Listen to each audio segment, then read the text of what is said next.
हाँ तो दोस्तों इस वीडियो के अंदर हम रेडियो वाला नेटवर्क के आईपीओ के बारे में बात करेंगे और जानेंगे कि इस आईपीओ के अंदर आपको कितना लिस्टिंग गेन मिल सकता है और आपको इस आईपीओ के अंदर अप्लाई करना चाहिए या नहीं। चलिए शुरू करते हैं। तो देखिए सबसे पहले हम ये जानेंगे कि ये कंपनी क्या काम करती है, क्योंकि जो कंपनी है 2010 में ये कंपनी स्टार्ट हुई है, यानी कि लगभग 13 से 14 साल ये कंपनी को स्टार्ट हुए हो चुके हैं। क्योंकि जो कंपनी है कंपनी रेडियो सर्विसेज ये कंपनी हमें प्रोवाइड करवाती हुई नजर आती है। और जो सब्सक्रिप्शन बेस्ड मॉडल होता है, यानी कि अगर आपको 1 महीने के लिए 2 महीने की अगर रिक्वायरमेंट है तो उसके हिसाब से ये कंपनी सब्सक्रिप्शन वगैरह चार्ज करती है और उसके हिसाब से ये कंपनी हमें सर्विसेज प्रोवाइड करवाती हुई नजर आती है। और उसके लिए अगर हम बात करेंगे तो कॉर्पोरेट रेडियो सर्विसेज भी ये कंपनी हमें प्रोवाइड करवाती हुई नजर आती है। तो जिसके अंदर जो ऑर्गेनाइजेशन में एम्प्लॉयज वगैरह के थ्रू यहाँ पे जो रेडियो चैनल्स वगैरह होते हैं तो वो ये कंपनी हमें प्रोवाइड करवाती हुई नजर आती है। यानी कि उससे जो एम्प्लॉयज वगैरह होते हैं तो उनसे एंगेजमेंट से रिगार्डिंग जो रिक्वायरमेंट होती है तो वो ये कंपनी हमें प्रोवाइड करवाती हुई नजर आती है। और उसके अगर हम देखेंगे तो एडवर्टीजमेंट से रिगार्डिंग जो सर्विसेज होती है, आई थिंक यहाँ पे डिजिटल मार्केटिंग वगैरह हो गया, और उसके अलावा जो कंटेंट मैनेजमेंट की जो सर्विसेज होती है तो वो भी ये कंपनी हमें प्रोवाइड करवाती हुई नजर आती है। अगर हम कंपनी के इंडिया के अलावा अगर हम कंपनी की अगर हम बात करेंगे कौन से कंट्रीज में यहाँ पे कंपनी का प्रेजेंस है, तो देखिए यूएई हो गया, मैक्सिको हो गया, श्रीलंका हो गया और मिडल ईस्ट, ऐसी कंट्रीज में भी ये कंपनी का प्रेजेंस हमें यहाँ पे नजर आता है। लेकिन देखिए अभी अगर हम देखेंगे हार्डली 14-15 करोड़ के रेवेन्यू पे ये कंपनी हमें काम करती हुई नजर आ रही है। तो इतने कम रेवेन्यू पे अगर कंपनी बाहर भी यानी कि आउट ऑफ इंडिया में भी अगर ये कंपनी काम कर रही है तो यानी कि इसका क्लियर कट इंडिकेशन है कि यहाँ पे सिर्फ इंडिया के अंदर इसका बियॉन्ड द पॉइंट मार्केट नहीं है, इसीलिए यहाँ पे ये कंपनी हमें आउट ऑफ इंडिया भी काम करती हुई नजर आ रही है। अगर हम कंपनी के एम्प्लॉयज की अगर हम बात करेंगे लगभग अराउंड 54 एम्प्लॉयज ये कंपनी के अंदर में काम करते हुए नजर आते हैं। तो देखिए जिस लेवल पे ये कंपनी तो उसके हिसाब से एम्प्लॉय का नंबर हमें यहाँ पे काफी अच्छा यहाँ पे नजर आता है।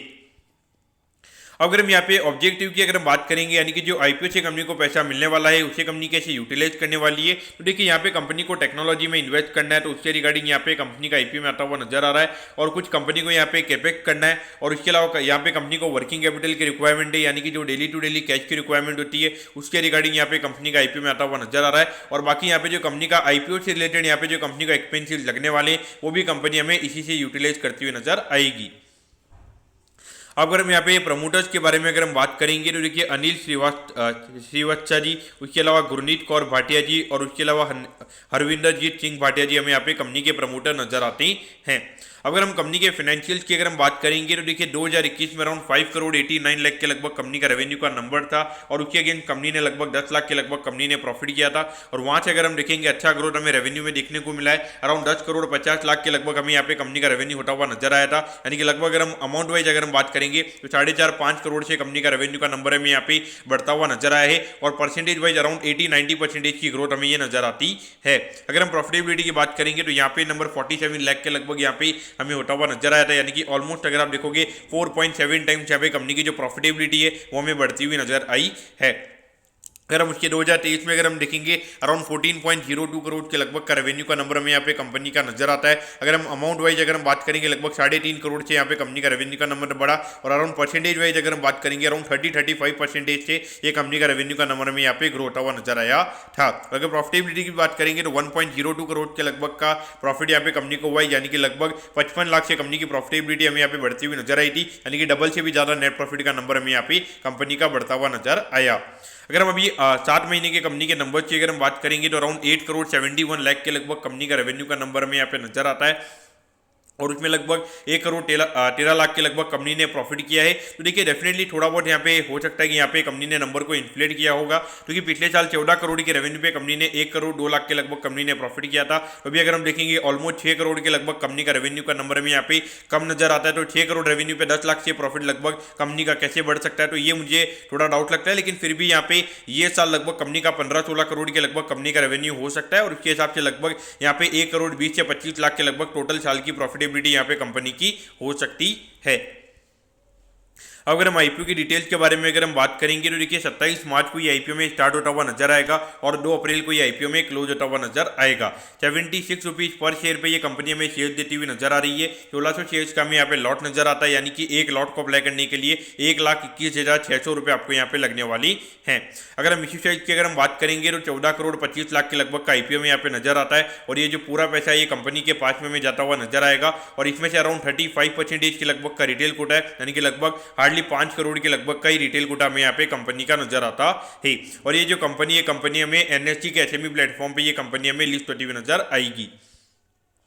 अब अगर हम टाइम टेबल के बारे में अगर हम बात करेंगे तो देखिए 3 तारीख को आपको पता चल जाएगा कि आपको अलॉटमेंट मिला ही, यानी कि अलॉटमेंट नहीं मिलता है तो 4 तारीख को आपको रिफंड मिल जाएगा और 4 तारीख को आपके डीमेट अकाउंट में शेयर आ जाएंगे और 5 तारीख को ये कंपनी हमें लिस्ट होती हुई नजर आएगी।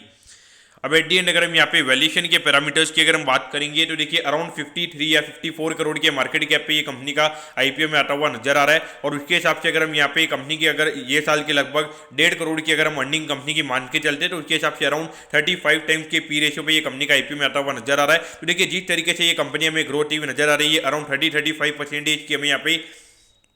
कंपनी की एवरेज ग्रोथ नजर आती है, तो उसके हिसाब से अगर हम देखेंगे तो कहीं ना कहीं यहाँ पे वैल्यूएशन वाइज तो एक बार के लिए ठीक ठाक वैल्यूएशन यहाँ पे कंपनी का लगता है, यानी कि कोई बिल्कुल सस्ता वैल्यूएशन नहीं है। और अगर हम ग्रे मार्केट की अगर हम बात करेंगे तो अराउंड 50 रुपये के लगभग का ग्रे मार्केट हमें भी ट्रेड होता हुआ नजर आ रहा है, यानी कि ग्रे मार्केट ये इंडिकेट कर रहा है कि लगभग 80,000 रुपये का आपको यहाँ पे पर लॉट का प्रॉफिट आपको यहाँ पे हो सकता है, ये अभी ग्रे मार्केट हमें इंडिकेट करता हुआ नजर आ रहा है। और देखिए ये कंपनी की डिमांड अगर हम देखेंगे तो काफी ज्यादा मार्केट में भी नजर आ रही है, क्योंकि यहाँ पे आशीष कटोलिया जी या फिर विजय केडिया जी दोनों में से कोई वेटरन इन्वेस्टर यहाँ पे प्री आईपीओ में इन्वेस्टर है और इसीलिए ऐसा लग रहा है कि मार्केट में यहाँ पे काफी ज्यादा डिमांड है और ऐसा सुनने में आ रहा है कि मोस्टली यहाँ पे 100% प्रीमियम से ज्यादा या फिर उससे ज्यादा ऊपर ये आईपीओ में खुलता हुआ नजर आ सकता है। और उसका रीजन यही है, हार्डली अगर आप देखोगे 14-15 करोड़ के लगभग का आईपीओ और उसमें भी अगर हम देखेंगे तो रिटेल और एचएनआई कोटा काफी कम है, लगभग अगर इसमें से भी अगर हम देखेंगे अराउंड 30% जो शेयर है वो यहाँ पे एंकर के पास में जाएंगे, यानी कि लगभग 4.5 करोड़ के शेयर यहाँ पे एंकर के पास में जाएंगे, यानी कि फ्री फ्लोट मार्केट में जब यहाँ पे लिस्टिंग होगी हार्डली 10 करोड़ के लगभग का फ्री फ्लोट होगा और वहाँ पे अगर 2-2.5 करोड़ की सेलिंग अगर प्री मार्केट में आती है तो यानी कि लगभग अगर 5 करोड़ की डिमांड भी अगर रहती है तो वहाँ पे ये शेयर हमें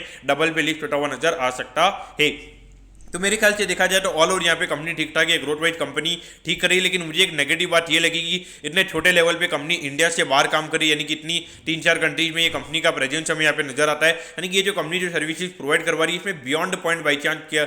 ग्रोथ नहीं है, इसीलिए मुझे लग रहा है कि ये कंपनी थोड़े अलग एरियाज में काम करती हुई नजर आ रही है। तो देखिए अगर ये कंपनी लिस्टिंग अगर हम अलॉटमेंट चांसेस की अगर हम बात करेंगे काफी कम अलॉटमेंट चांसेस जाएंगे, क्योंकि हार्डली 5 करोड़ के लगभग का रिटेल है, यानी कि लगभग अगर ये 1000 करोड़ की डिमांड भी अगर हमें देखने को मिलती है तो यहाँ पे सीधा 200 टाइम्स ये आईपीओ में सब्सक्राइब होता हुआ नजर आएगा। तो इसलिए अगर हम लॉन्ग टर्म के हिसाब से अगर हम बात करेंगे तो अगर बाई चांस ये कंपनी 100% प्रीमियम पे अगर खुलती है तो सीधा 105 करोड़ के लगभग कंपनी का मार्केट कैप हो जाएगा लिस्टिंग के ऊपर। वहां पर अगर हम देखेंगे तो लगभग जो पी रेशियो होगा वो कंपनी का अराउंड 70 टाइम्स के लगभग चला जाएगा। और यहाँ पे ये कंपनी बियॉन्ड पॉइंट यहाँ पे कितने परसेंटेज से ग्रो करेगी तो इसको एक्सपेक्ट कर पाना काफी ज्यादा मुश्किल रहेगा। तो वहाँ पे मेरे ख्याल से रिस्क रिवॉर्ड रेशियो के पॉइंट ऑफ से अगर हम बात करेंगे तो रिस्क काफी ज्यादा हो जाएगा रिवॉर्ड के कंपेरिजन में। तो मैं पर्टिकुलरली यहाँ पे लिस्टिंग के बाद ये कंपनी को अवॉइड करूंगा। हाँ अगर बाई चांस ये कंपनी अगर कुछ मार्केट में कोई अनसर्टेनिटी हो जाती है और 20-25% के प्रीमियम पे अगर ये कंपनी खुलती है तो मैं एक बार के लिए डेफिनेटली इसको 1-2 महीने के व्यू से मैं इसको पर्टिकुलरली बाय करूंगा। लेकिन अगर 100% से ऊपर के प्रीमियम पे अगर ये कंपनी खुलती है तो मेरे लिए वहाँ पे रिस्क काफी ज्यादा हो जाएगा रिवॉर्ड के कंपेरिजन में और फिर मैं ये आईपीओ को अवॉइड करूंगा। तो दोस्तों मैं कहता हूँ कि रेडियो वाला नेटवर्क के आईपीओ के बारे में आपको सब कुछ समझ में आ गया होगा। अगर आपकी कोई भी क्वेरीज है आप कमेंट कीजिए, मैं जरूर आपके कमेंट पर रिप्लाई करूंगा। ओके दोस्तों, thank you, have a nice day.